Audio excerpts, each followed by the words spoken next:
Bullet वाला आदमी यहाँ है कि बात बुझाता हो जाए नाराज रजो धोखेबाज रजो उड़न बाज रजो। फास्ट में लेवे के भैया छाने छाने बदले छाने छाने बदले छाने छाने बदले तोहरो मिजाज रजो धोखेबाज रजो उड़न बाज रजो धोखेबाज रजो उड़न बाज रजो।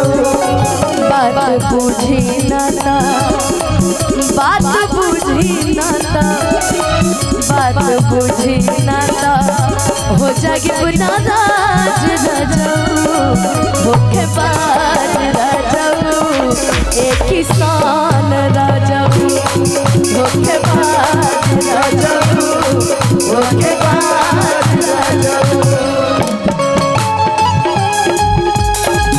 दिल धड़काता सरू के प्यार में सरू के प्यार में सरू के प्यार में केहू के प्यार में मन मस्त भइल बा मस्ती में दिल बैठल प्यार के कस्ती में रहेला अखिया हरदम इंतजार में।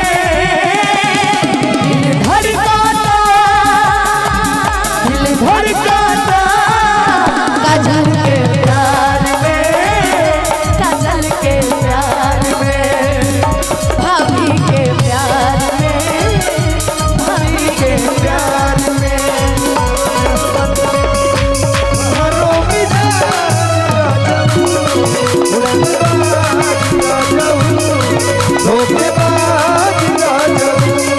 हमरा बता बस समर भाई हमार ढेर खटावेला मंच पर यही से थक गए हो बाकी मुस्कान जानू रही अनुपमा कही है तो आई है ना। अरे सॉरी हो जाता हम लोग ब्लैक ब्लैक पहने ना भैया क्षेत्रवाद वाला प्यार है ये। सासू जी से लहराला हो तो रोज कांडवा सासू जी से लहराला रोज रोज पहलंगे बैठल बैठल पूरत डिमांड बा पहलंगे पे बैठल बैठल। हेलो किशन पांडे जी इधर आइए ये गाना माफी के लिए गा ही रहे हैं ये जा रहे हैं आप जा रहे हैं नहीं तो अभी खाना अच्छा हम बोला बतरे ना खइल हो अब तू बाद में खइबो लेकिन ए सौरभ भैया ऐसे जो बलि बढ़ैया बढ़ के देखो जी सैया प्रेम के ढाई अक्षर हो ऐसे जो बलि बढ़ैया बढ़ के देखो जी सैया प्रेम के ढाई अक्षर हो। मेरा पिया घर आया ओ राम मेरा पिया घर आया ओ राम मेरा पिया घर आया ओ राम मेरा पिया घर आया ओ राम। लेकिन उसी लाइन में कहना है धोखेबाज वाली लाइन में सौरभ भैया के हुआ बात नहीं खे के हुआ बात नहीं खे के हुआ बात नहीं खे आदत से बाज न जाऊं।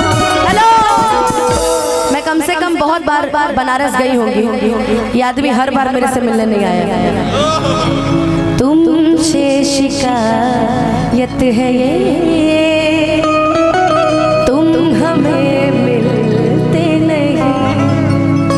काल से देख लिया वायरल ना हो जाए तो कहीं वैसे आप तो खुद ही वायरल है इतने। मुझे लगता है कि बनारस में किशन पांडे और सौरभ भैया की जोड़ी और आलोक भैया की ये जोड़ी सुपर हिट जोड़ी है बनारस में। मुझे नहीं लगता कि पूरा बनारस किशन जी बंद करवा सकते हैं अगर चाह ले तो वो पावर है तो पावर अच्छी जगहों पे इस्तेमाल किया जाता है इसीलिए इनको अपना मित्र बनाए हैं हम पक्का वाला मित्र।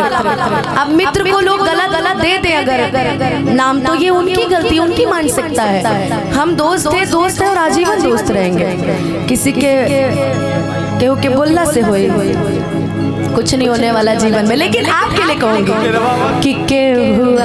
अब इनको बोलिए कि जब मैं बनारस जब आ जाए करे यार, कभी टकले हो जाते हैं, कभी फोन बंद कर लेते हैं, क्या है ये सब कि के हुआ। आज मैं सोची थी कि मैं माइक लेके बोलूंगी जरूर कि के हुआ मत नहीं खे, के हुआ मत नहीं खे, के हुआ मत नहीं खे, आदत से बाज न जाऊं, धोखेबाज न जाऊं, उड़नबाज,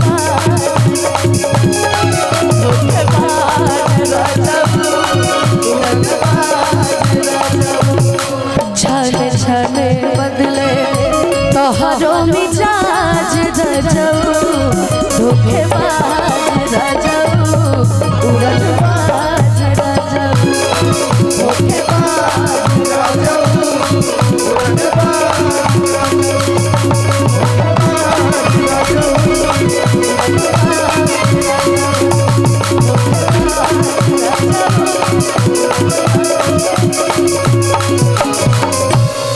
अब हम आज सोचले ना रही का गाई, लेकिन हाँ एक लाइन जरूर कहे अपन भाई खातिर।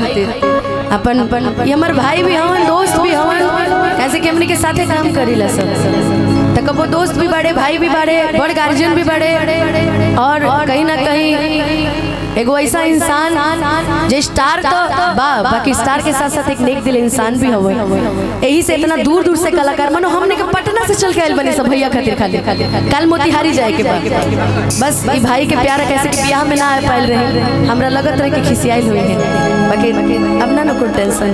यही से कहे के बा कि तोहरा पके हुदा के दा हर तकलीफ हो खेला,